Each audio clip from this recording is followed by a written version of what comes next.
Hello everyone, today we will talk about how to fix or how to solve the problem of PatPat app. We click on settings. In this page we click on apps, default apps, app settings. Here you will scrolling down until you find this application of PatPat and we click. Here in this window of app info we click on first stop and we click OK.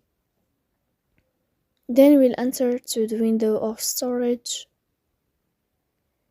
Here we click on clear cache. Then we go to Play Store. We'll search about the application of PatPat. If you find updates here, then you can update your app.